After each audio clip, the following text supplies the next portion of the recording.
this is a political season, and maybe I can begin with an analogy from the political sphere. And there was a guy called Tip O'Neill, who was Speaker of the United States House of Representatives for a long time, and he made famous a statement that is a reality still today, when he said that all politics is local, whether it's international affairs or health or education. It is the local that really drives the agenda. And I think you can make the same argument, you can draw some parallels between all politics being local and all research being local. It starts with an individual colleague, maybe partnering with another person in a department, partnering with another institution, and so the basis for it has to be local. But I thought that it might be good for us to capture that local with some intimacy. And in an intimate way, bring colleagues together who can talk about their unique experiences and enable us to not just talk, but have an opportunity to move beyond the talk to do. And I'm delighted that Linda was able to accept my invitation to start this local. You'll see later on that we all had a sumptuous meal, but there's also a saying that there is no free lunch. And so part of the intent is to have, moving from the talking to the doing, I'm going to ask you to do something. I'm going to give you an assignment. What we give to our students, I'm going to try to give to our faculty. But this event could not happen without the work of many people. I want to begin by thanking those colleagues.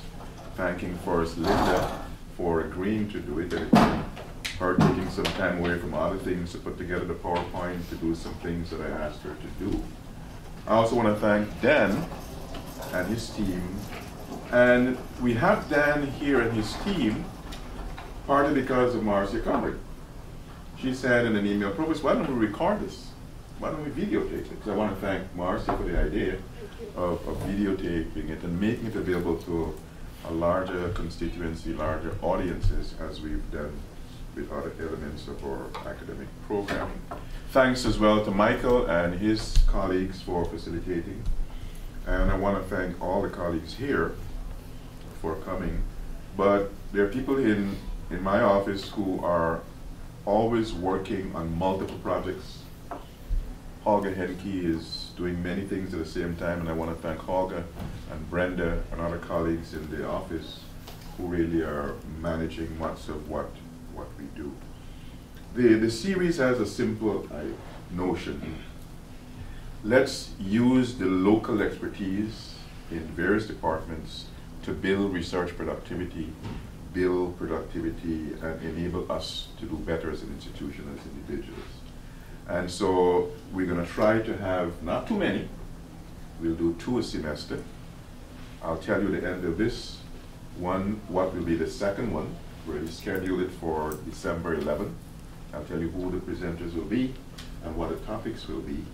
And so without much further ado, I want to introduce Linda. I asked Linda to put together a bio, full bio.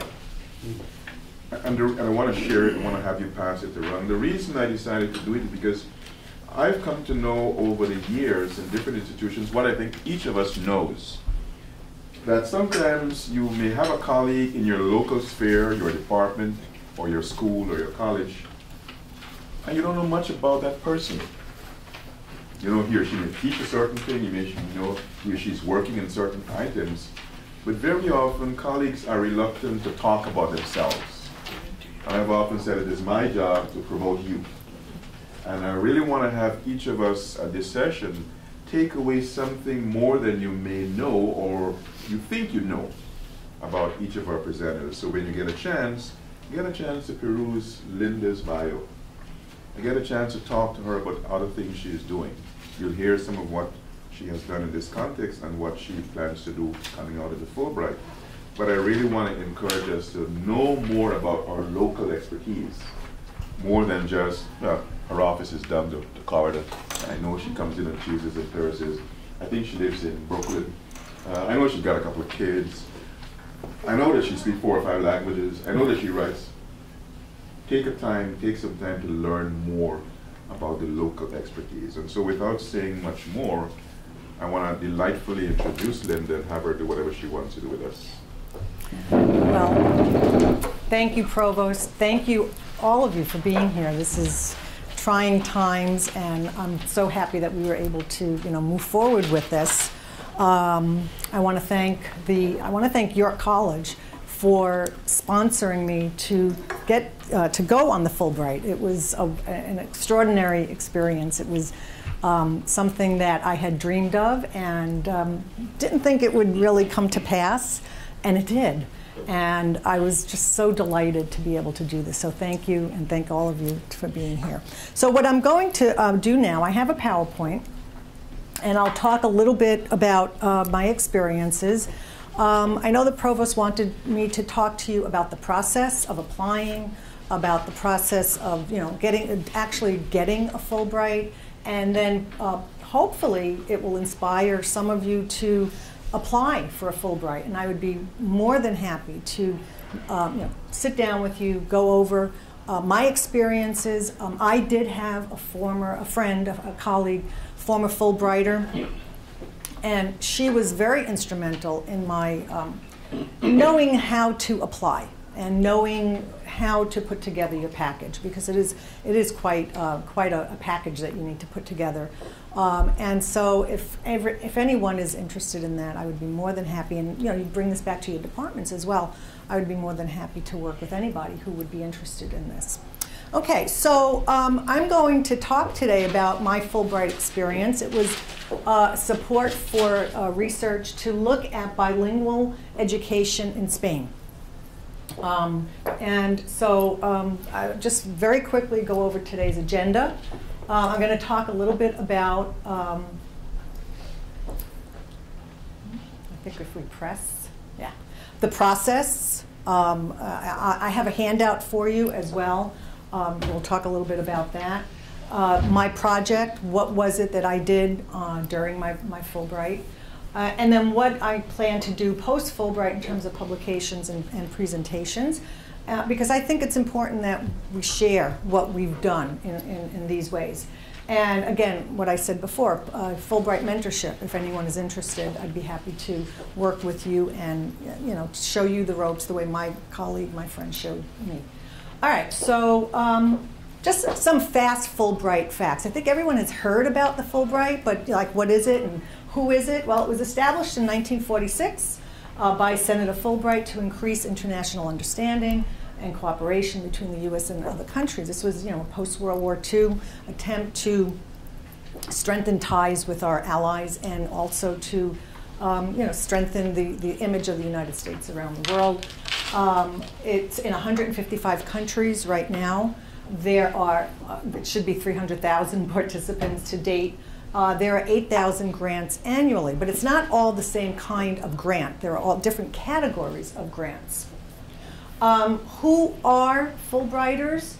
We have about 1,600 U.S. and 4,000 foreign students annually. Right now in Spain, we've got a lot of American college graduates as Fulbright language assistants. They're in schools, helping the schools be the language model, the English language model in the public schools in Spain, because while they have embraced the concept of bilingualism, and they do start in preschool, they need language models. If you're not bilingual yourself, then you need to bring in people. So we've got all these college graduates in Spain acting as language assistants. There are about 800 U.S. core scholars. That's what I got. I was a core scholar. There are 300 U.S. specialists, and I'll go through this a little bit more, and 900 visiting scholars annually. Fulbright alumni go on to, function in their own worlds in government, academia, business, professional fields. And of the alumni, we have 43 Nobel Prize winners, 78 Pulitzer Prize winners, 28 MacArthur Foundation, 16 U.S. Presidential Medals of Freedom. So the core of the people who are Fulbrighters really spans a lot of different levels and areas. When they send you your letter, your acceptance letter, they tell you you are a Fulbrighter for life. You carry your title for the rest of your career. And so that I mean, I get kind of choked up. You know, it was like, oh my gosh, you know, was really something special. Okay, so here are some of the grant categories. These are the grant categories that you can apply for. The U.S. Scholar Program was the one that I applied for. That was the core. There are, and then at the bottom, the U.S. Specialists. These, you can apply for this, and usually what they are anywhere from 2 weeks to 6 week programs. Usually people in academia do this over the summer. And you go and you can help with curriculum, you can help with state departments of education around the world, you can help with teacher training, with professional development. And once you're in their system, you're in for 5 years. And and they contact you. In other words, the embassies around the world, the Fulbright offices around the world get a list of names. And when they have a need, they check it off against the list of people that are on as specialists. And so they contact you and they say, here's a project, it's 4 weeks, you know, it's in June or July, can you do it? And you're in that pool for 5 years. So for people like us in academia, if you can't do a semester away, this is a good way to do these kinds of projects. There are U.S. Student programs. Foreign students come here. Foreign language assistants come here from other countries. There's an international science and technology programs. There's a visiting scholar program for other countries to send their visiting scholars here. New Century Scholar Program. There's a classroom teacher exchange for K-12. And then there's a Distinguished Award in Teaching. So all of these programs are on the website. And in the handout that I give you, you'll see the website, and it's a very easy to follow website. But the ones that we would probably most be interested in here are the scholar and the specialist programs. That's what you would want to probably apply for. Okay. So I've mostly already spoken about this. This is the program for scholars, what I had. It's the core. And there's about 800 a year. They go to about 130 countries. When you go on the website, you can actually look at my year's cohort, if you will, and you can do it by your subject area. You can do it by country. You can look by name. And you'll see all the different countries that people are sent to, American scholars go to. It's every aspect of academia. It's music, it's art, it's business, it's sociology, it's everything. So there's no content that would not apply for this. And you can go and do research in that country. I talked a little bit about the specialist program. And what was very important in the process was having a clear research agenda. That was very important, to really spell out, well, this is what I want to do during my time.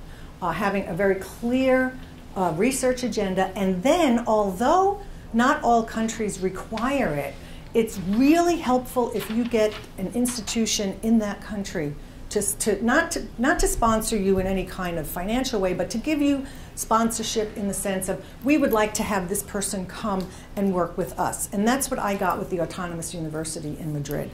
They wrote a wonderful letter of support, which went into my application package. The Fulbright was able to see that, one, I had a very, very detailed research plan, with methodology, a whole plan, and they also saw that I had support from a local university. Because if you get the Fulbright and you don't have the university, where do you go? What do you do with your ideas? You have to have a place. So the Autonomous University was absolutely wonderful to me. They welcomed me. I did presentations for their faculty. They gave me an office. They gave me an email account. They really embraced me as a colleague. And more importantly, I got access to the schools through their teacher education program, because that's what I wanted to do. I wanted to go out and see what the schools look like. What is bilingual education in Europe, and why is it so favored when here in the United States, we have not embraced this concept of, you know, cradle to adulthood bilingualism. We tend to pass laws outline bilingual education. I'm hoping that these trends reverse themselves in the coming years, but we've not had a really good record of encouraging bilingual. We all say, oh, it's great if you speak 2 languages, but what do we do about it? What do we do about it in our education system? And that's what I wanted to look at for them. So here's the websites. Again, I have a handout at the end. I'll give you the website. The main website is the CIES. Then you go to the US Scholar page, and it will give you all the requirements. You know, who's eligible. You can search for awards. Sometimes countries will post awards that you go, oh, I'd like to, you know, go there. Oh, and that matches my interest. There's application process. Questions and answers. There's guidelines. The review criteria, the timeline, the resources. I would say I started on the concept of applying for a Fulbright in June of 10, and it was funded in May of 11, and I went in January of 12. So it's a long process, and I have to say, at first, when I first got the first feedback on my application, they told me that I was an alternate, and I thought, oh well, that means I didn't get it. All right, I'm an alternate. I wasn't selected. And I actually called the office and I said, I would just like to know if there was anything about my application that could be improved, because I will apply again. And she said, you know, your application was outstanding. It's a budgetary issue. Right now there's no budget, so we can't give a grant if there's no budget for it. And I said, okay, fine, you know, I'll wait. And 2 weeks later I got the email that I had been accepted. So, you know, you don't give up. And so they had wonderful webinars that I watched. I took notes. You can type in your questions as they go along. So the Fulbright themselves were very, very supportive in your application process. I believe the application deadline was August 1st. You do need letters of recommendation, and they give you like another month to make sure that your people will get your letters in. It's blind, you don't really see them. So the whole process is done by the end of September, and then you wait. You wait until they get back to you. So why a Fulbright? Why did I decide to do this? Well, again, my experiences. I've been in bilingual education since day one of my career. I graduated from Brooklyn College with a degree in Spanish and a minor in teacher education, and I thought I would teach Spanish at the high school. And I went into the high school, and I was, 20? My Spanish wasn't good. I am not a native speaker. And the teacher said to me, or the administrator, it was mid-year, because they had just come off a strike or something, and he said, here's your book, here's your class, here's your schedule, good luck. And I panicked. I have to say, I was like, I can't do this, I can't do this. And so I didn't. I decided, you know what, I'm going to do something else with my life. And then I took a class, and the professor said to me, this is at Brooklyn College, the professor said to me, Linda, why don't you look into bilingual education, elementary? And I said, well, what is that? And long story short, I ended up taking the city test. In those days, you could test, the city gave its own test to credential. You got a job if you passed the test. And I still have these yellow paper copies, the original copies of the civil service newspaper. And of the 1,500 people that passed that test, and I'll back up. In my oral interview, when they interviewed me and they had the tape recorder, and it was finished, I said to the interviewer, is that it? He goes, yeah, you're done. And I was like, oh, I failed. I failed the test. I'll never get this job. And when the scores came out, I was number 9 of 1,500 people who took that test. So I did my homework. I studied. I practiced. I did my own fake interviews in the mirror, all of that. And so I started out as a bilingual teacher, and I taught in the classroom for about 17 years. Bilingual education in New York. My first job was in Coney Island. I went to California, taught there. for many, many years, and I really believe in this. I believe in this, that when a child is literate in their first language and they have their first language fully developed, they will do better in English literacy and in acquiring English as a second language. There is, you know, there's no mystery to this. There is no mystery to this. Just the way we know that heat melts ice, we know that children who have fully developed first languages and literacy in their first languages always helps, and the research is out there. The research is there to show that this is that this is factual. And so in my career, I saw this whittling down of bilingual education, laws passed to outlaw it, laws passed to, you know, undo it. You know, this concept of patriotism being tied to monolingualism. And I went to Spain, and just, you know, like that. I have ties there with friends. And I saw this unbelievable push for bilingualism in a country that's not known for its English language abilities. They're kind of behind the eight ball, European, you know, in the European community. And I saw this thirst for this ability, and I thought, wow, this is amazing. You know, here we are, here I am fighting to keep something alive, and here they are fighting to, you know, let it be born and live. So I saw that their mission is to support bilingualism. They, you know, I really wanted to see what it looked like. What does this look like in a place where they really want bilingualism? So that was the context of the Fulbright. And again, my friend who was the ex-Fulbrighter said to me at that time, Linda, you need to apply for a Fulbright. This is exactly what the Fulbright is for. So I did. So I, you know, when I came up with my research agenda for them, I had three things I wanted to look at. I wanted to look at perceptions of bilingualism and bilingual programs. So I wanted to find out, what do the teachers think? What do the students think? I wanted to get parents. That didn't happen, but we did do teachers, we did do students. And I also wanted to look at the language assistants, those American college graduates that go there for a year or two to work as language assistants in the classroom. I wanted to look at secondary and elementary and secondary bilingual pedagogy. How are they teaching? How do they do this? You know, what does a daily schedule look like? How do they go from preschool all the way up to high school in their teaching practice? And what's the evidence of success? Are kids learning English? Are they becoming bilingual? Is this really going to happen? And is it happening now? So my research methodology, we did surveys, and again, all of this was in the context of working with my colleague, Maria Dolores Ramirez, at the University, the Autónoma. We made up surveys that we did, you know, electronically sent out to teachers and the Fulbright language assistants. There are about, I want to say, 80 Fulbright language assistants in Spain, mostly in Madrid, but also in other parts of the country. So we sent the survey out to them. You know, we wanted to look at the gains, the language content gains, you know, what is working, what is the role of the assistant in the classroom, and what are the effective practices?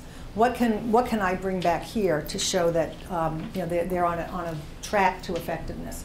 We did classroom observations. I went into, we targeted 5 schools, 3 elementary and 2 high schools.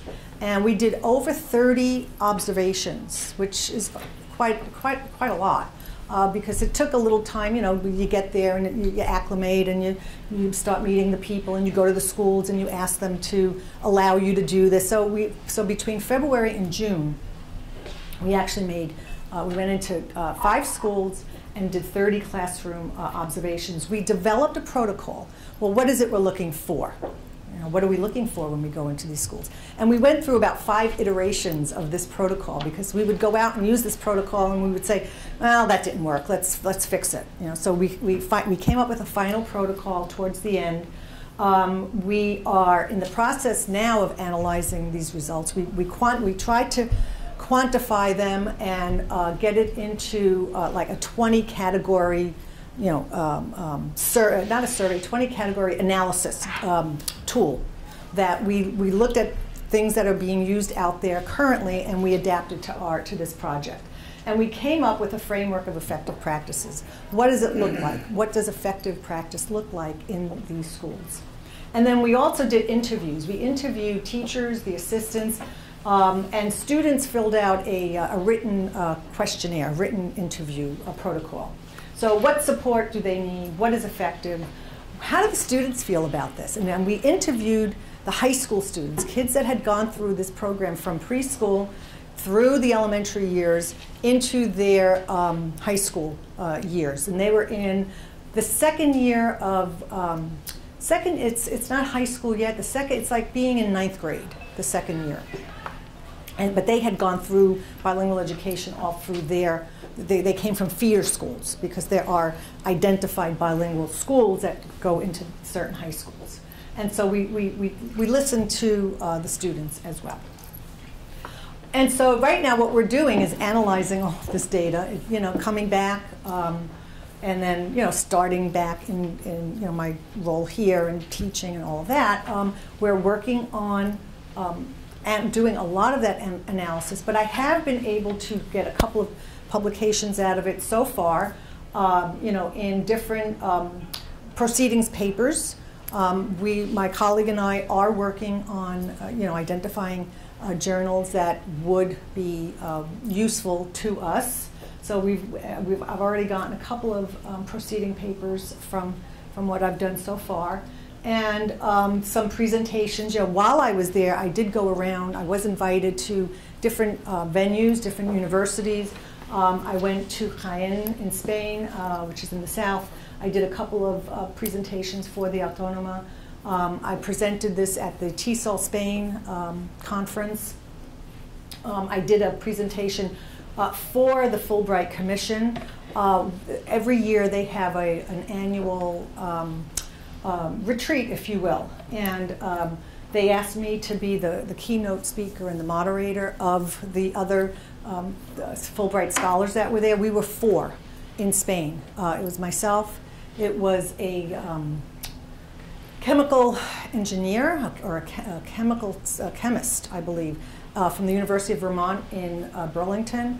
It was an attorney from a university in Texas. And it was a poet, an American poet from the Naval, not the Naval Academy, but the Coast Guard Academy. So we were in different places. The chemist was in Valencia, the poet was in Barcelona, I was in Madrid, and the attorney was in Granada in the south of Spain. And so and then they brought all the other people, all the other Fulbright language assistants and all of that to the Fulbright Commission annual meeting. So these are just some ways that I've tried to share so far, what I've done, and hopefully there's a lot more in the way of, publications. And I really hope that I will be able to work with some of you and encourage you to apply for this.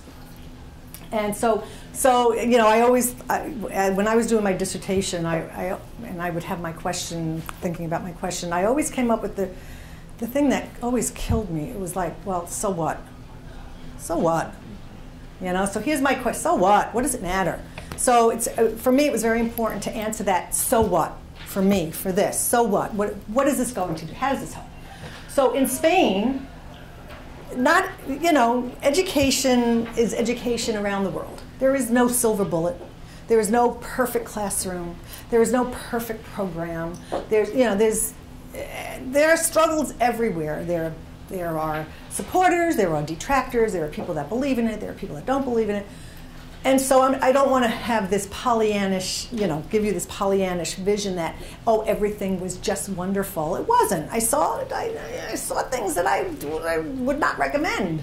I will be very diplomatic and gentle in how we approach this because you don't want to, offend your host, so to speak, but nor can you just cover it up. So what I really would like to do is identify a program typology for them to say, here are the things that we saw that really look to be working well. Maybe it's not in every school. Maybe they can then use that as a typology to the Ministry of Education there. If you think we have bureaucracy here, wow. Yeah. So, but you know, coming out of the Fulbright, you know, and if the Fulbright department in Madrid supports this kind of document and this kind of paper or journal article, they've got the ear of the Ministry of Education. So that would be something for me to give back to Spain. The language assistants, you know, they're, again, college graduates, native speakers. They're not educators. They don't have degrees in education. You know, they're English majors, history majors, science majors, math majors, whatever. And they go there to be these language assistants. And so what do? The teachers don't quite know what to do with them. They're not educators themselves. So there's this and they're only allowed to stay 2 years.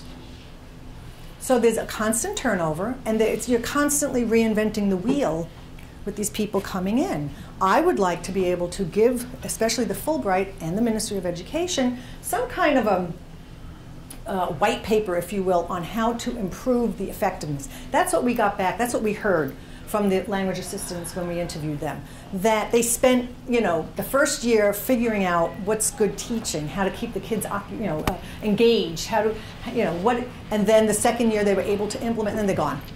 And the cycle starts all over with the next crew of people that come in. These are not educators. They're well-educated English speakers, but just because we speak English doesn't mean we even know the language.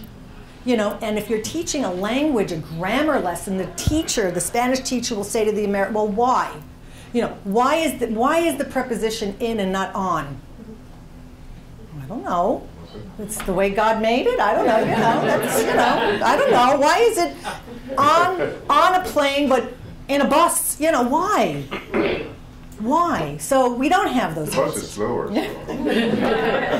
You know, so the language assistants really feel like just because I speak English doesn't make me an English expert, really. You know. Okay.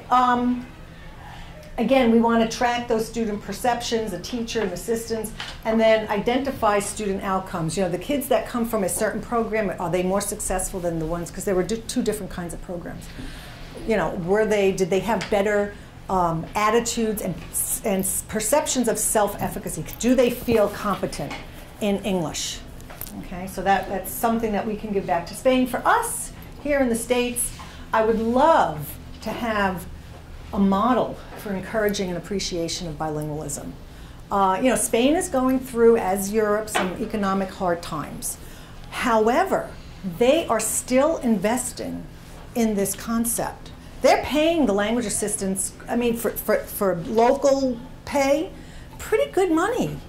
You know, I sat down and did a little arithmetic, and, you know, I thought, okay, so there are, you know, 400, not, you know, Fulbright takes care of their own, but around Spain, there's something like, I think, 400 or 600 language assistants all over the country. They're getting paid 1,000 euros a month, which is a very good salary. Okay, for Spain. It's called, you know, the mileuristas, and that's most of the population makes that about that much money. They have free health care while they're there. You know, they're supported through professional development. They're really spending some major money. If you know do the arithmetic, it's millions of euros a year, and they're not talking about cutting that, even with their financial difficulties, because they believe in this. They want this to work. And they know it will take a generation. You don't start something like bilingualism and expect success, you know, so your population to be bilingual in 3 years. It doesn't work. This is a generational project. Because as these kids come through and graduate and feel competent and use English, then they in turn, you know, will pass that on. So they're spending a lot of money on this, and I would like us to do so as well. I mean, just demonstrating the benefits of bilingual education, showcasing the Comunidad de Madrid as a leader in developing and promoting bilingual education, and encouraging our community, you know, our educational community, our teachers. I mean, even our own teachers in the U.S. and New York. If you don't understand what bilingualism is and how you acquire a second language, you know, you're going to believe in the default, which is if you want kids to speak English, what do? you have them speak English, right? If you want to play the piano, you practice the piano. If you want to learn to play ice skate, you put on ice skates and you skate. It's counterintuitive for us to say, well, we want kids to be proficient in English. We want high quality English, so let's teach them in their first language, huh? How does that work? Aren't we taking time away, time on task? Aren't we taking time away from them learning English if we teach them in their first language? Doesn't make sense. It's counterintuitive. But that's basically what the research shows us. Okay, so that, this was my motivation for, and in your package, when you do apply, you have to show them, you can't say, well, I want to do that. I went over my statement and my research plan, and I deleted the word I as much as I could. Because they don't want you to, it's not for you to grow and you to experience and you blah, blah, blah. What are you bringing? What are you giving? How are we, Spain, how are you going to help us? Why should we embrace your idea if there's nothing for us in it? So that was another thing that I learned about the process. And so it's just a couple of final thoughts. It's my cutesy little technology. All right, so what does this do? What did it do for me? A support for bilingualism here and there, I hope. An opportunity for international collaboration. I'll tell you, the Fulbright office, if you will, each country has their own Fulbright commission. They were so wonderful. I mean, you're really treated like royalty. I mean, you are handpicked by them. Because here, the process is you apply. It's vetted here in the States. You pass. Yes, yes, yes, no, no, no. Those that are vetted here then get sent to the country, the home country, and they vet it. I was on a selection committee for the Fulbright while I was there for people applying for master's programs or postgraduate, not master's program, postgraduate Fulbright grants. And we had, there had to be at least 100 applicants, and we had to whittle it down to 20. It was hard. It took us, all day. Well, first of all, they sent us all the folders. We had to, go through read these gigantic packages and, really understand what they were looking for. And then sit around a table like this and go through them and explain, what is it that this person wants to do. And vet it, and it was tough. There, we had some discussions about, there were different. It was someone from education, it was someone from the sciences, someone from the arts, all these different kinds of proposals, and so it's very hard to get these grants. So, but when you do, it's an unbelievable experience. Everyone is excited. There's an energy, there's a synergy, there's just a feeling of, wow, we're all here. Isn't this great? Ain't this grand? It was really remarkable. Again, this partnership with mutual benefits, and when you apply, that's what you need to think about. What is this partnership going to bring? What are the mutual benefits of this proposal?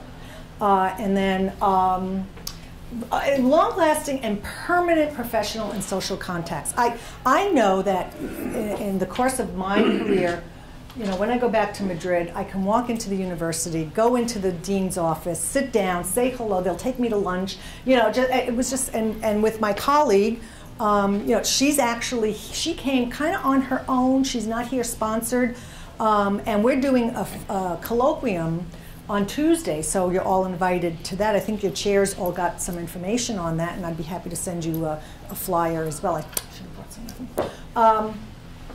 But it's a long-lasting opportunity. Personally, while I was there, my daughter graduated in June with a degree in chemical engineering, and she wanted to go.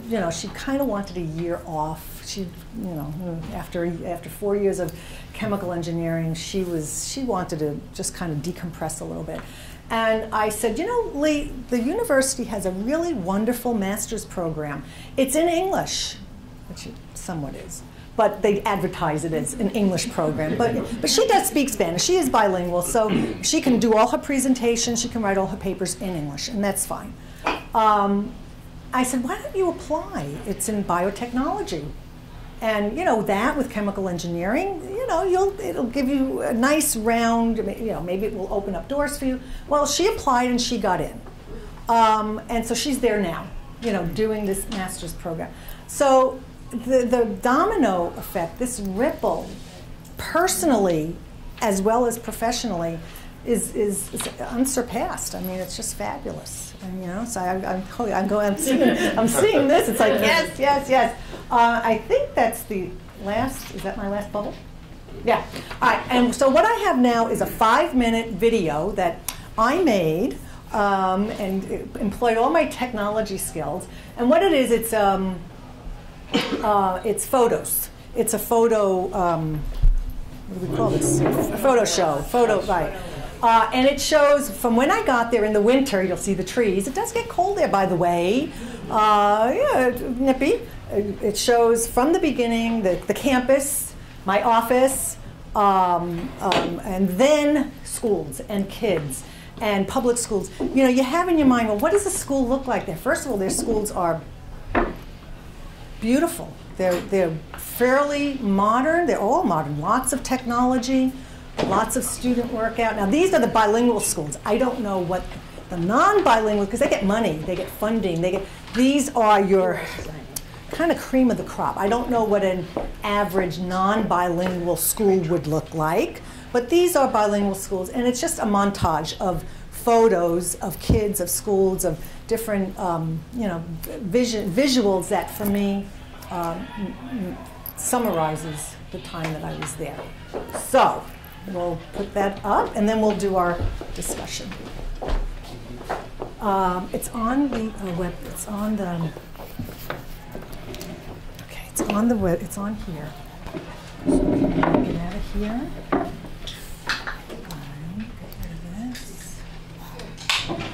Where it is? No, that's not in it.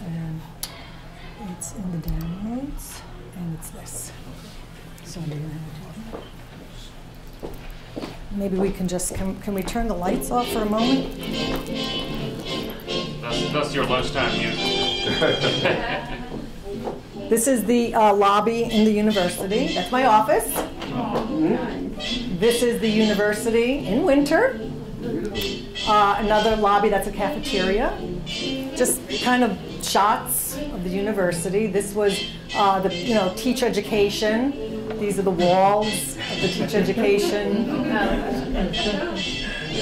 This is an elementary school. You notice they call it colegio. So when you say colegio, you're talking about elementary school. These is bilingual. This is a classroom. She's an assistant, an American assistant. And some of the, you know, posters around the school.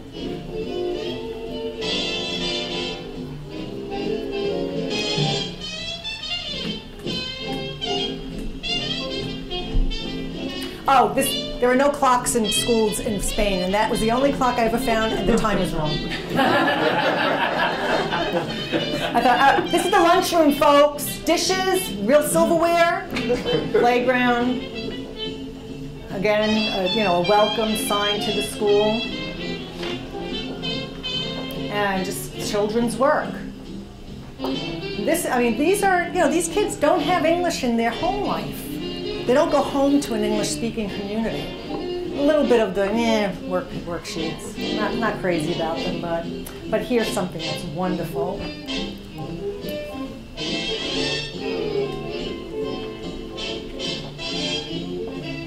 I mean, they can name every bone in your body.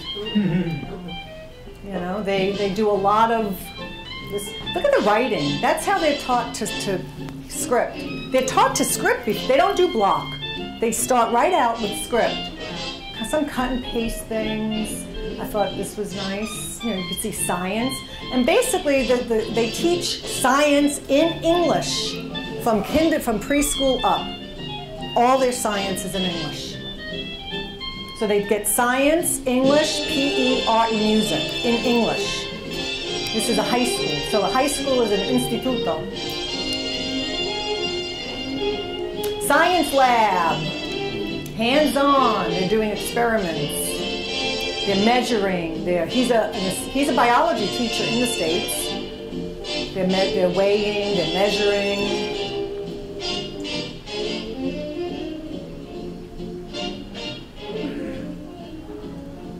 This was an art room because they do art in English.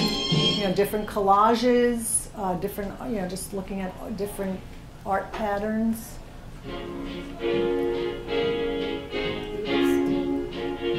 This is an elementary school. Federico Garcia Lorca, who was a great poet and writer.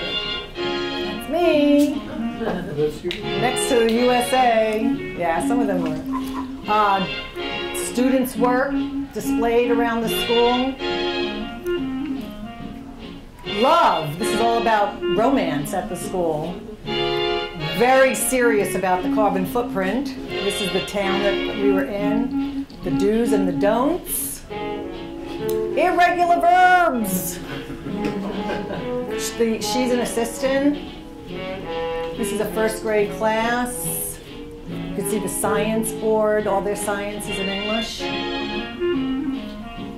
This is a little social study. They call science, science, and social studies is science. So it's what we would call science, like natural science versus social science. It's all in English. Lots of hands-on, lots of student work. You know, again, grammar. I mean, English is a tough language.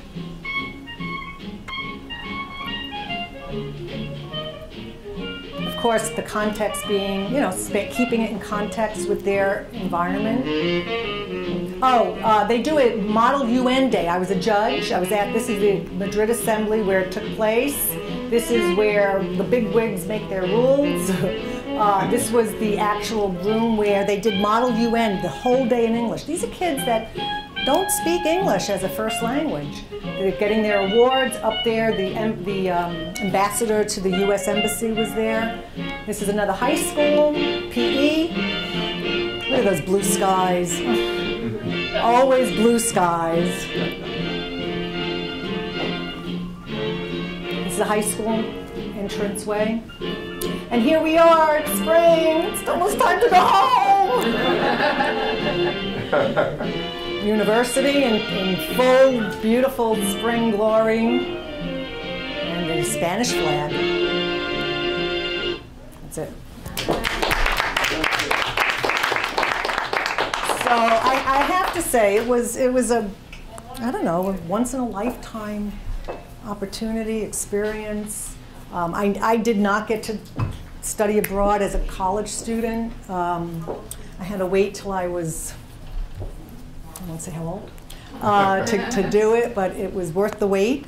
And I hope that some of you will be working with me soon to look at your application process.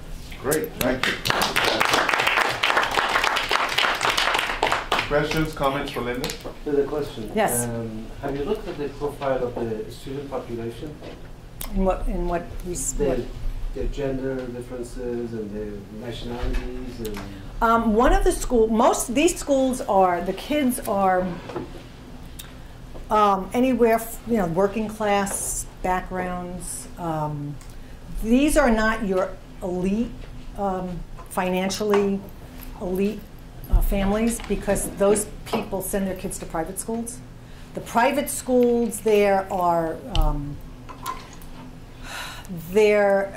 I don't know about private schools in the States as far as, does an average or upper middle class person send their kids to private schools? There, they do. If you have the money, they send them to private schools, especially bilingual private schools. So these kids come from regular backgrounds. In fact, that first school was an immigrant community, very, what we would call blue-collar working class community. These are not, upper echelon society, right? And that's the goal. In fact, one of the difficulties, one of the criticisms, if you will, that we kept hearing over and over again, is that it's expanding too fast. We don't have the teachers. They don't have the English-speaking teachers to do this. And so they're relying on the assistants. And it creates a little bit of tension between the teachers feeling that their jobs are being jeopardized or overtaken.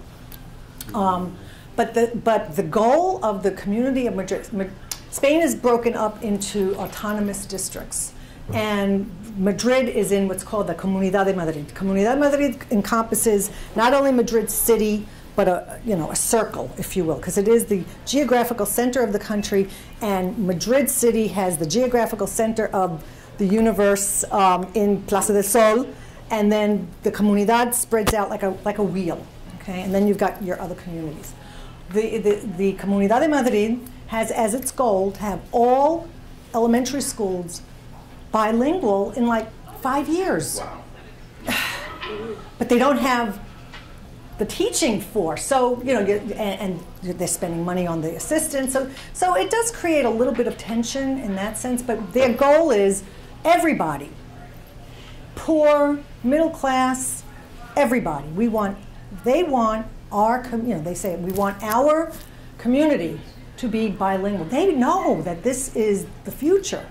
They get it, that, they're not living, on an island somewhere. They get it, that in order to, and especially in Europe, to compete with Germany, to compete with Norway and Sweden and Belgium and France, they're struggling with it too. To compete with the financial sector, you have to speak English. My friend there, one of my friends, she's I don't know if she's a chemical engineer. She was the first female captain of tanker ships. She went to the Marine Academy in Spain. She was the first woman to be to captain tanker ships in Spain about 15 years ago. Now she works for Cepsa, which is an oil company, and she directs the shipping part of it. And she says that her day, 80% of her day is English. Her English is good. But she'll tell you, I don't speak English. They have a inferiority complex. They all say that. Oh, I don't speak English very well. Her English is fine, but they don't have that confidence. So what we're hoping is that these kids, when they go through this process, I mean this whole thing is about 7 years old. So right now, what we're seeing is the kids that started they start in preschool. They have they have state-sponsored preschool for 2-year-olds. And from 2 years old through high school, we're getting the first kind of wave of kids coming through. And and when the kids feel confident, the kids feel it.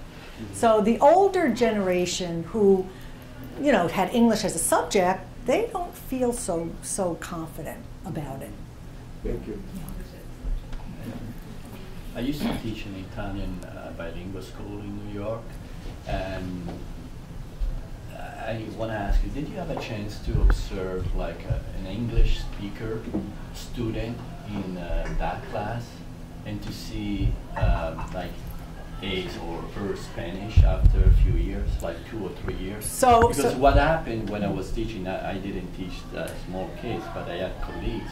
They told me like kids coming from Italy. To Spain? No, to here. To here in New York. Right. After like 1 month, when they are 6, 7 years old, right, or maybe even less, 1 month, 2 months, they speak English. Mm-hmm. They really speak. Mm-hmm. But like an Italian, for an English speaker to learn Italian, it's almost impossible. Okay. So So what we're seeing, so what you're explaining is basically, I'm going to get a little nerdy here. The Jim Cummins, Bix and Kalb. What we're seeing in that situation is that student, think of an iceberg, right? The iceberg image. What did we see on an iceberg? Little, right? About 10% of the iceberg.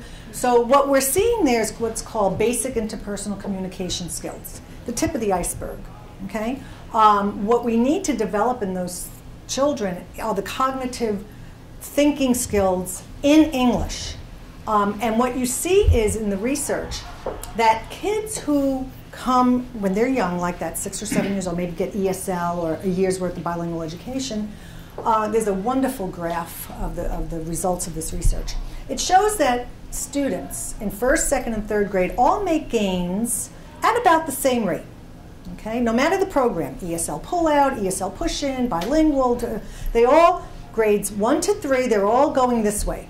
Okay, and of course this was done with Spanish-speaking students. It was a mega study around the U.S., hundreds of thousands of student records that they analyzed. And so you see this general trend up. What you see after third grade is the kind of program they were in or are in. You see the difference in the English, the ability to be successful in English-speaking schools. So what you see is this grades 1, 2, 3, 4, 5, 6, 7, 8, 9, 10, 11, 12. The kids who were in this ESL pullout, or just ESL, quick, a year, whatever, you know, and that we think they're fluent, we say, all right, you're done, you exit.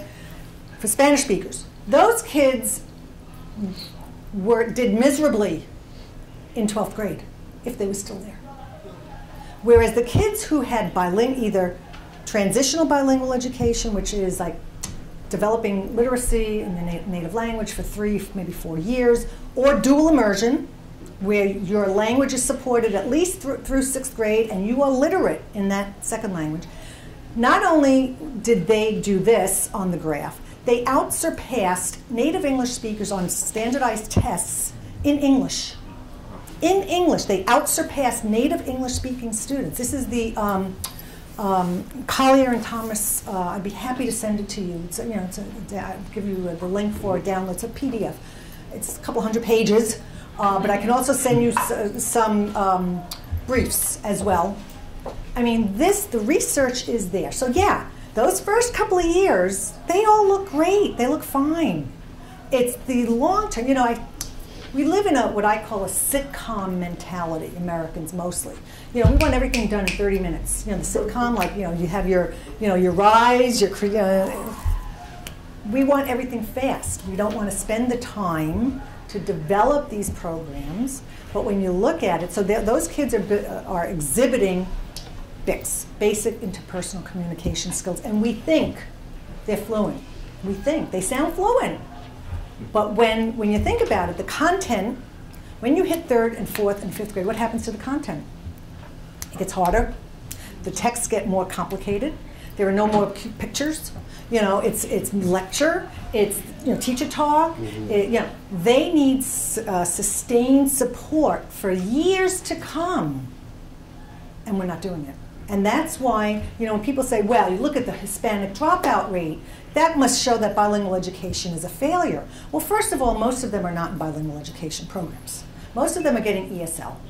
The DOE will say, any DOE people here? The DOE people will say, you know, 99% of our ELDs in New York City are serviced, and they are. What are they serviced with? ESL pullout, the least effective, most expensive program you can come up with. Why do we keep doing this if we know that it's not as effective as maintenance in your first language, literacy in your first language? That's the key. That's the key. People say to me, well, how did you do it? Well, I was literate in my first language. I had all my cognitive skills. All I had to do was transfer them. I had to learn the language, sure, but I didn't have to learn how to read again. I didn't have to learn how to think and analyze and compare and contrast. And I know what persuasion is, and I know what justification is, and I know what evaluation. I know these things already. All I needed was the language to be able to express it. And even after all these years, I mean, there are times when I'll be speaking in Spanish and I'll kind of realize, wow, I'm doing it, you know? I'm really doing this. And when I realize it, what happens? I go, then my tongue right? So, and even after all these years, you know, it takes time. Because when I go back to Spain, the first couple of days, my tongue is heavy. My tongue is heavy because it's not my first language. I mean, if it's your first language, it's different. And getting back to one other point that you made, Sam, the kids here are in English-speaking environments. When they leave, they go out into a community that is an English-speaking community, whether or not their homes are, is, you know, the greater context. In Spain, they're not. They're going out to their Spanish context. So the only place they're getting English really is in school, maybe TV. You know, they have to stop dubbing the movies and the TV. I told my friend, they have a 7-year-old child, and who, by the way, I'm so happy, you know, last year, because, you know, I was there with them a lot, and I was, you know, talking to the kid a lot, and I helped him study for tests. You know, he got sobresaliente in his English and in his science grades at the end of the year. At the middle of the year, he had sobresaliente bien normal, no. Anyway, the one below, which is, it's like, no. It'll come. But it was the one grade below. The sobresaliente is like A+, you know, great. And the one below that. He had gotten the one below that, which is good, you know, the parents were. At the end of the year, he got the sobresaliente. Why? Because he had somebody to really use it with. I never speak to that child in Spanish, ever, ever. I brought him back to New York. He stayed with me for 3 weeks. Talk about a leap of faith for his parents, a 7-year-old kid. You know, spoke no Spanish to him. He watched no Spanish TV. You know, and even now, when I Skype with them, I never speak to, and I said to him, you know, Hector, when we go back to New York, you're gonna, you know, it's gonna be a little difficult there because, you know, nobody in New York speaks Spanish.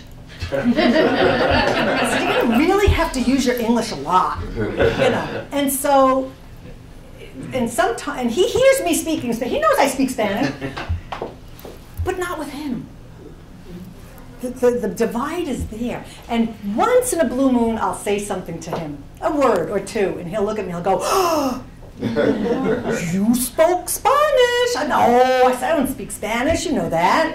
So again, there is no silver bullet. There's a lot of variation, but yeah, when people tell me, oh, they were here about 6 months and they were speaking fluently, yeah, maybe they were. But where are they 10 years from now? Thank you. Let me do something that I should have done at the beginning, and that is ask each of us to go around and introduce ourselves. I'm not sure that we all know each other, particularly since we have at least one colleague who has just arrived. So why don't we start with Marcia and just do some self-introductions. Okay, I'm Marcia Maxam Kamri. I write a lot of the stories that you see on the website, all the articles basically that you see in our publications, like the annual report and things like that. I don't know if you ever did see, because you were away when it came out, the Discovery. Okay. And you're in that, Okay. as well as you're in the annual report. Oh, You were thank you. away, so. Okay. And that's sort of what I do at York. And I am an alum of the college. I'm Lydia Gonzalez from the Math and Computer Science program. As it turns out, my family's from Spain. And so a lot of what you're talking about, you know, my cousins, the two youngest, speak English, I would say fluently. They say, my syntax is not too good. And I said, if you use the word syntax, you're pretty good. So it was actually very nice to you know, hear about all this. My name is Virginia Thompson. I'm also from the Mathematics and Computer Science department. And I love to study mathematics related to technology, you know, at all levels. And so one day I would like to study abroad, but just don't know when because of my family. But it's something I wish I could have done before I got married and had children. You're young. Believe me. You got plenty of time. Margaret? My name is Margaret Alexander. I'm new to York.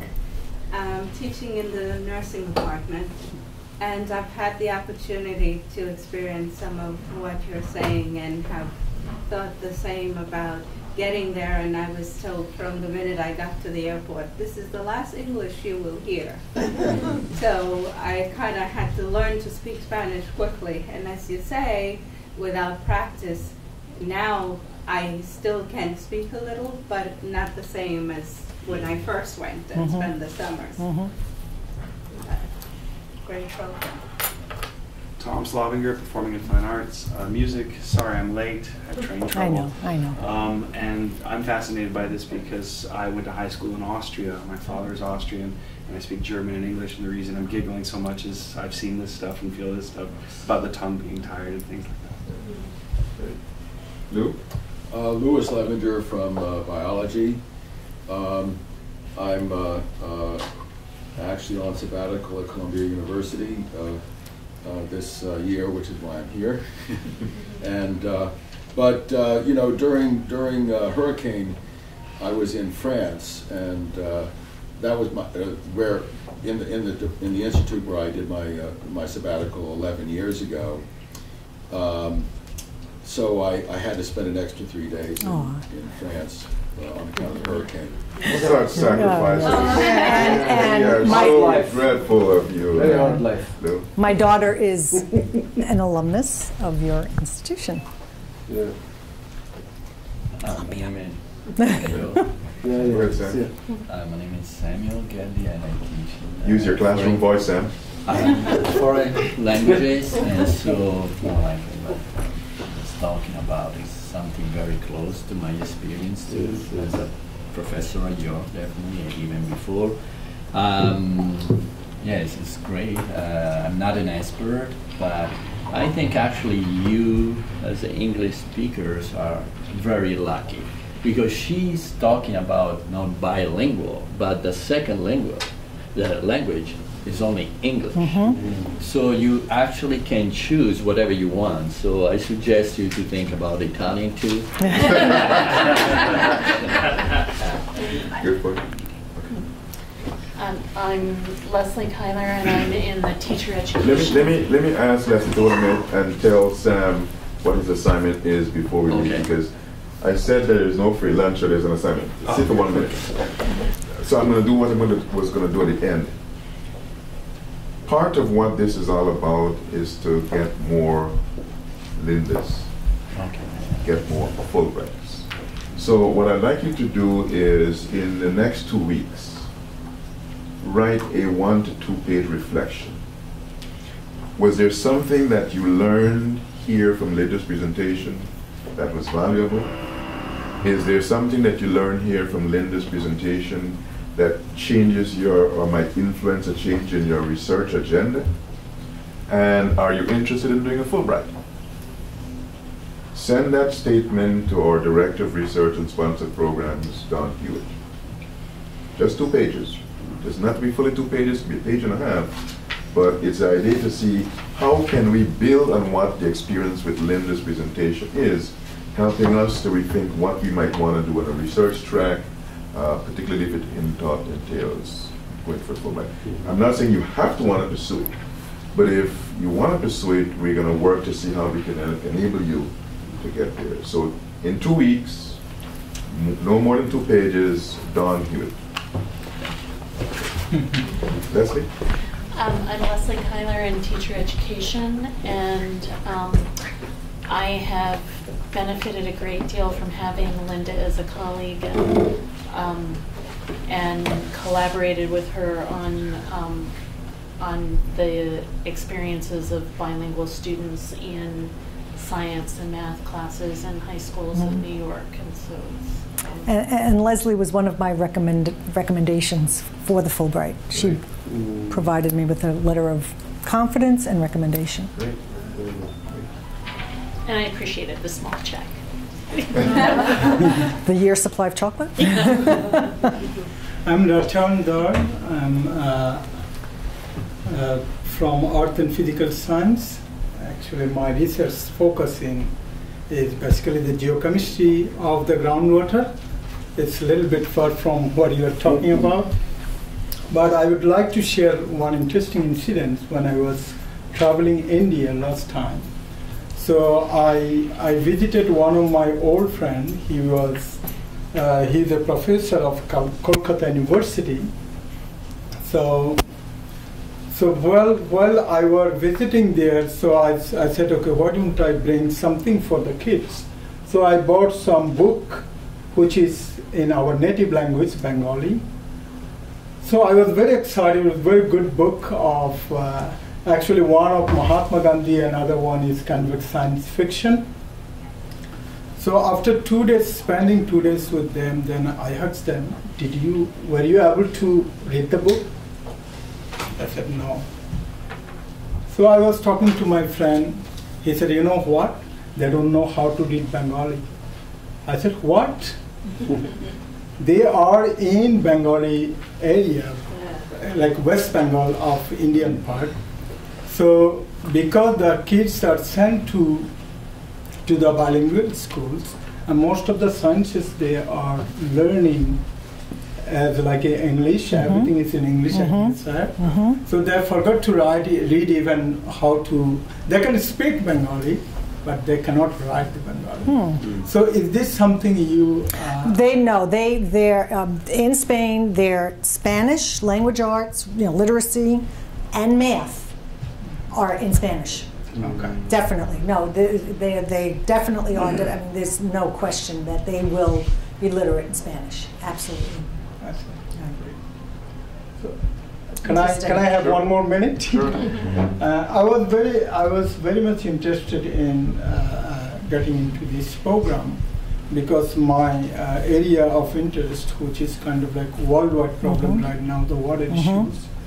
So I was talking to, I attended a kind of like workshop they offered in the Graduate Center. So they said they have lots of opportunities in Brazil currently on the water issues.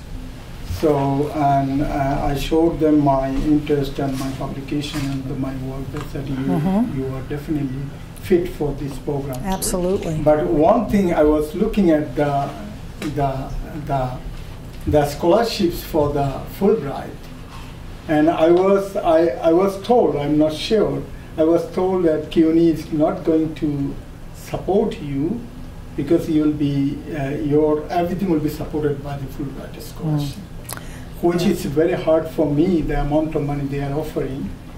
So to maintain my family here, so I was kind of wondering what type of supports CUNY. Mostly it's through sabbatical. You would take a sabbatical and do it. That's what I was told. First that you got tenured for, then once you have the sabbatical year, then I could use it.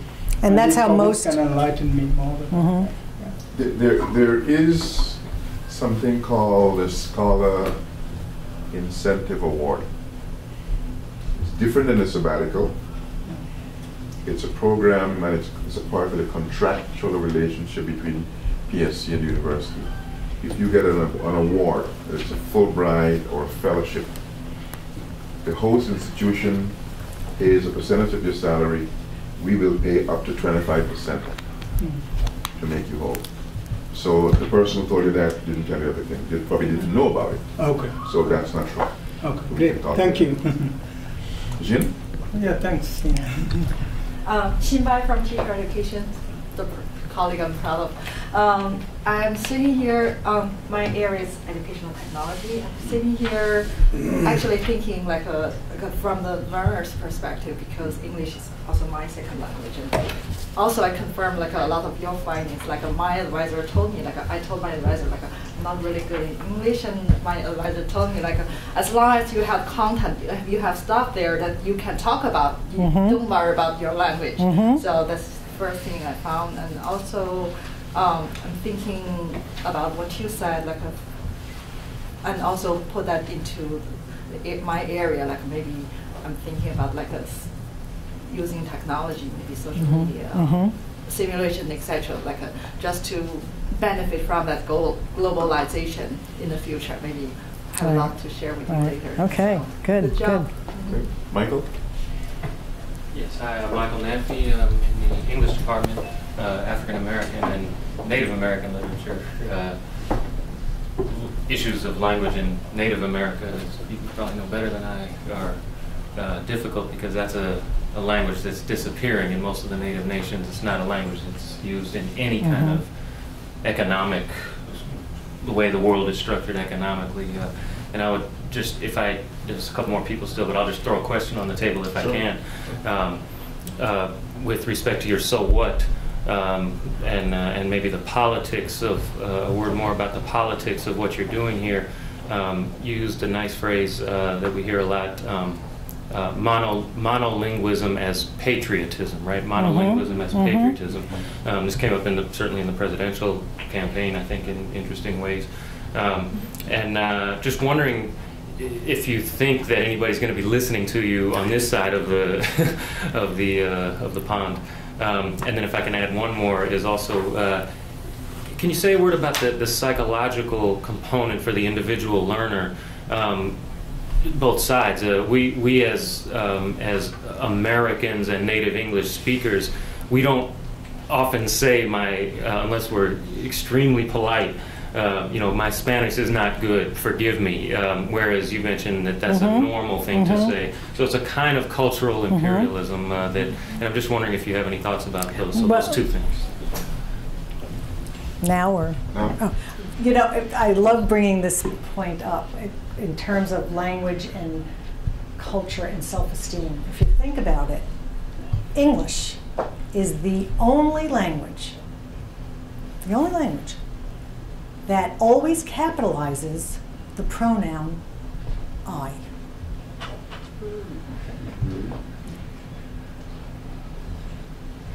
Right? Speak Italian, Spanish, any other languages out there that the pronoun I is always capitalized. In the native languages, some of them, there almost is no pronoun for I. Right. There is, but you can drop it. In Spanish, you don't have to say I. The verb conjugation tells you it's I. And in German, sometimes you capitalize the pronouns when you're talking to someone you don't know in a letter, like you. Right. You would capitalize. But in every you're right. We have very high self-esteem, linguistically, culturally. Some call it arrogance. I said self-esteem. Look, English is the lingua franca of the world. Yeah. If you want to do well, and there's a criticism in this whole bilingual Spain thing as well. Jim Cummins, who's just the guru of second language acquisition. He's the one with the Bics and the Calps and the Calpin. He came to a conference, and after the conference, his closing arguments, he was a little critical of the whole system. And I was sitting there, and I was kind of like starting to shrink down in my chair because I'm thinking, are they getting what he's saying? Are they fully comprehending what he's telling them? And basically, what he was saying was that bilingualism, English, Spanish is great, but what are you doing for the Romanian kids? What are you doing for the Albanian-speaking kids, for the Russian-speaking kids, for the immigrant-speaking kids who are coming to Spain and being put, are they, they're not in these kind of premier schools? Are they being, is their first language being supported? If we really look at what we're saying about native language proficiency, it's great for the native Spanish speaker, but, Spain has an immigration population, it's huge. What are you doing for them? And I like I said, I made a quick exit from that talk because it was a little, I felt uncomfortable because he was being very critical, and you could hear a pin drop, so maybe they did get it. So there are other issues embedded in all this, but English is the lingua franca of the world, and it's the language of math, it's the language of science, it's the language of business, it's money. We are fortunate, and so maybe we do become a little arrogant because we don't really need to. The language of shipping. My friend the captain. It's the language of air traffic control. You get in a plane and you go anywhere in the world, and they're communicating in English. So it is, and we do kind of have an attitude problem. Is anybody listening to you over here? Well, this is my first presentation. It would be nice if I could talk to other groups. Congress, yes. I'd rather talk to the Senate right now. I don't know about Congress. They've still got a little work to do there. How about the education? How about the education yes, the Secretary of Education. I would love to talk to them. I'd love to talk to the superintendent of New York City schools. Yeah, definitely. I guess my question is, do you think they're listening? Sometimes. Sometimes, yeah. Again, I think it's also it's a magnitude question too, you know, in resources and people. Abidjan Mohamedi, the Director of Special Research and Assessment. Given my background in research and student outcome assessment, program evaluation, organizational effectiveness, I was very interested in your presentation regarding how you evaluate that program in a foreign country. So, especially that it is like you said that you go through interviews with teachers, I'm sure with parents or with students, and then you collect data and how students learn and how, and basically you're evaluating the effectiveness of the whole program. So I'm very interested and also a perception of effectiveness. And I tell you, the teachers that we interviewed and the language, they were frank. They were very, very frank. They, you know, they told us what was wrong and what was working, what was not working, what they needed. You know, the question of this rapid expansion. They're concerned. That was a big concern. They just don't feel like they've got the resources, you know, the people resources, the linguistic resource. They were very frank. I mean, I didn't feel like they were holding back. Great.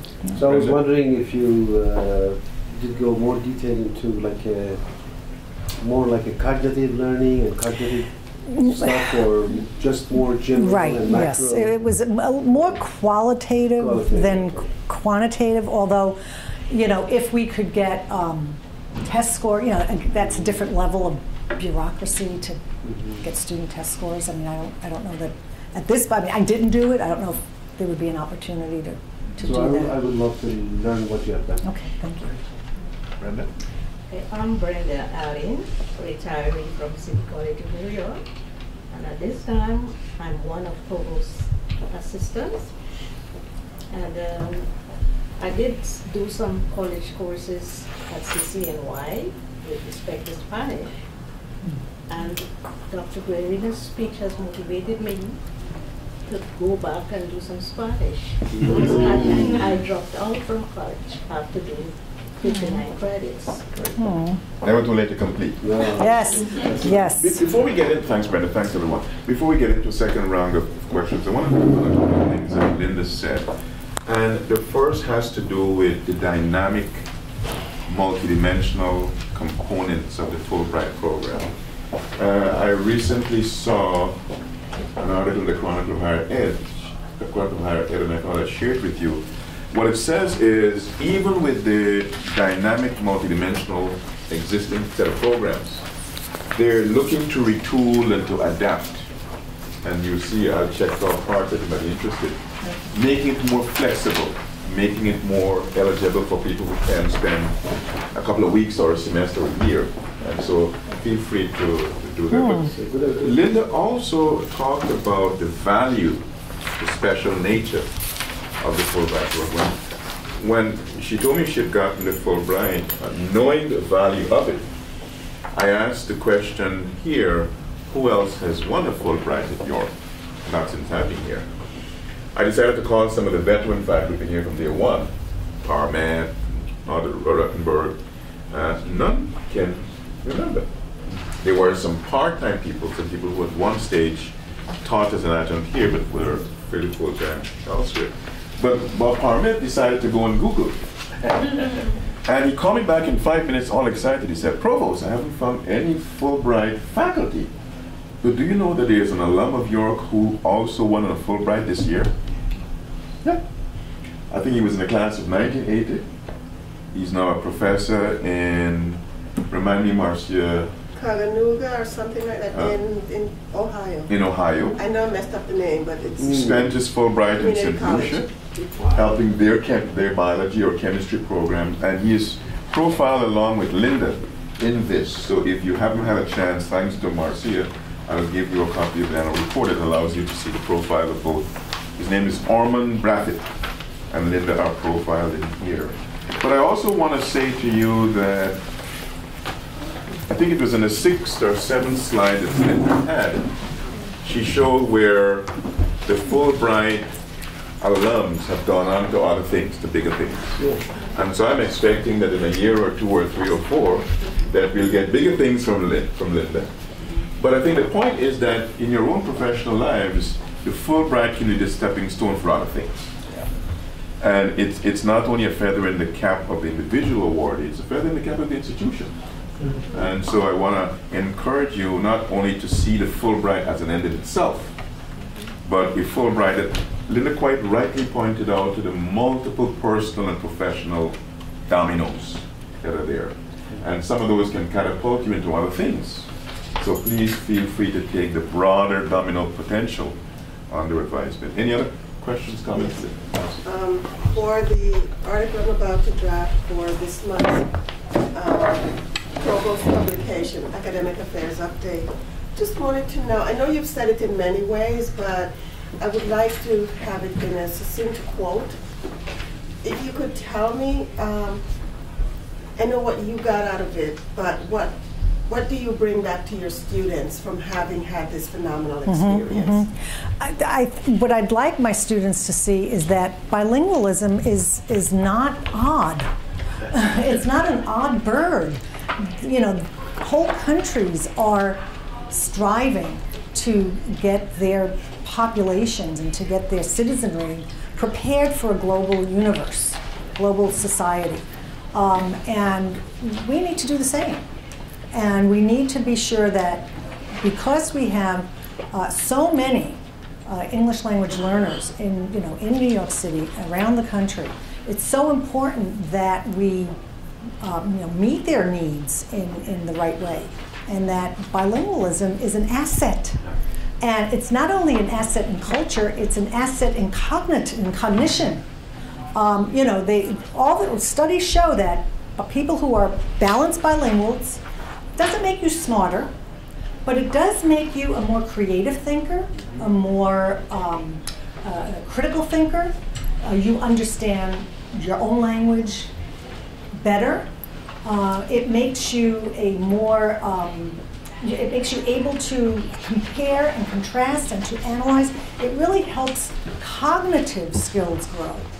You know, I tell a lot of people this. Why is it that, the Harvards and the Yales and the Stanfords of the world, these high-level schools require 4 years from high school kids, 4 years of math, and 4 years of foreign language? None of this 2-year, dip your foot in and be done with it.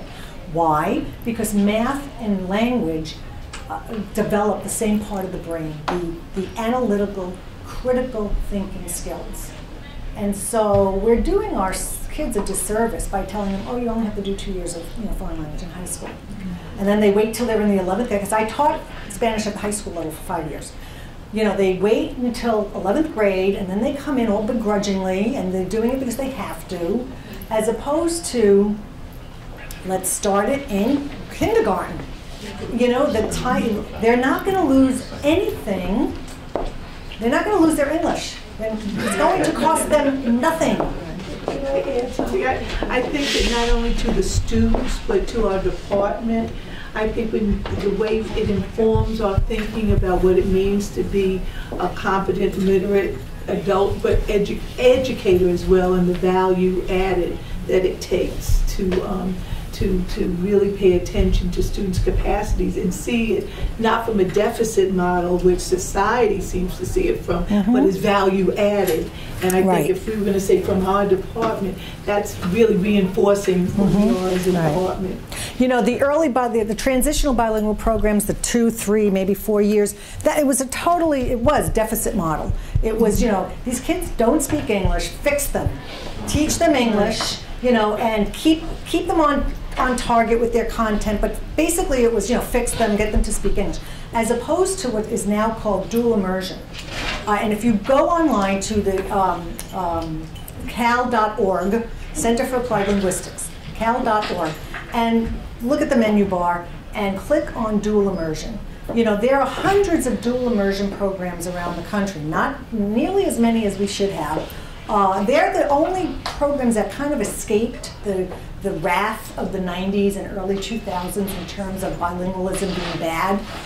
They were the ones the politicians kind of left alone because the parents wanted it. And another area for social comment and you know, kind of difficult ways of looking at things. It was the English-speaking parents that wanted it. It's the English-speaking parents that want the dual immersion programs because they want their kids to be bilingual. My dissertation was on this, was on the looking at English-speaking parents, and I started a dual immersion program. We had no trouble signing up the Spanish-speaking parents. They get it. They get it. You know, we had to convince the English-speaking parents, but once we did, they were our best spokespersons. The English-speaking parents would not allow these programs to close, and so they survived the, you know, conflagration of bilingual education being an evil to, you know, to do away with. Right. So there's a lot of issues, you know, social justice kind of issues here. One final question, comment, if any. Real quick, we talk about it as value added, learning a second language, but this model here in Spain is obviously from the point of you will need this to survive in the global economy. Right. How do we flip that in this country?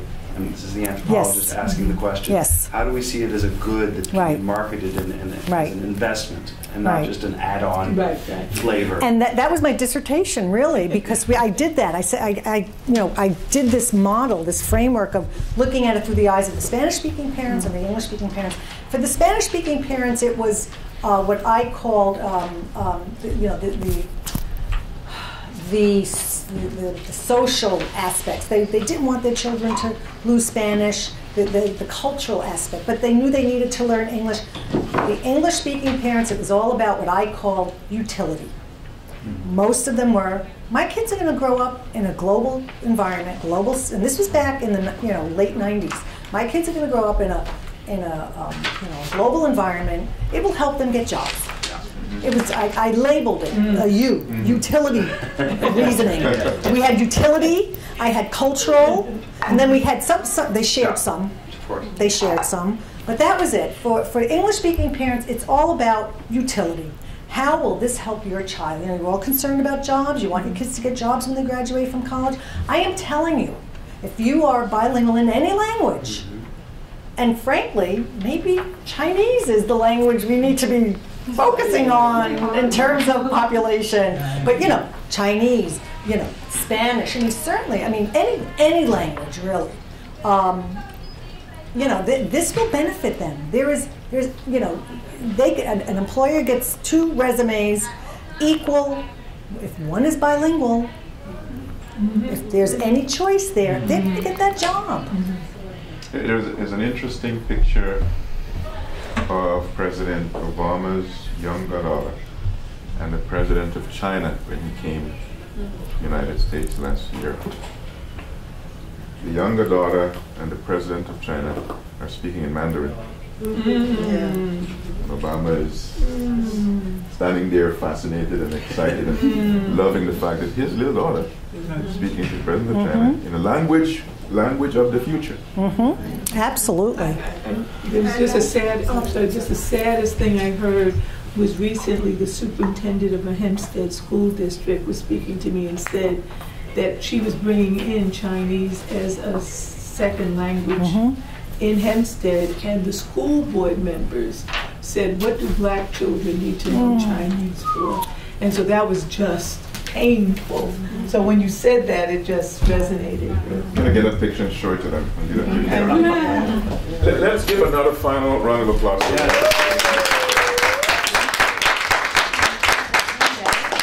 And we'll, while Linda gives you the hand, let me just ask, by way of a couple of housekeeping, you take note of a couple of things. You should have, if you don't have, you should get a couple of flyers. We have this weekend, we're hosting the Haitian 24th Annual Take for your Conference. departments. Feel free to pop in and benefit. I think Margaret is chairing one of the sessions. Next week, we have a different conversation, one by the undergraduate research program, one of the faculty there, Robert Duncan, and one of his recent graduates is giving a presentation. You might be interested in that. And we are resuming the monthly, it's going to be bi-monthly now, publication from the Office of Research and Sponsored Programs. Here in lies information about a variety of grant opportunities. Don't put them in the garbage for a while. Take the time and look at it, see what you might be interested in pursuing, and please share it as well. Let me share with you a couple of next steps. I talked about the assignment. I'm looking forward to reading those reflection statements. And I want to also tell you what's going to be the next conversation. We're going to have on December 11th a conversation about successful publishing in peer-reviewed journals. Successful publishing in peer-reviewed journals. And that conversation is going to be led by two colleagues.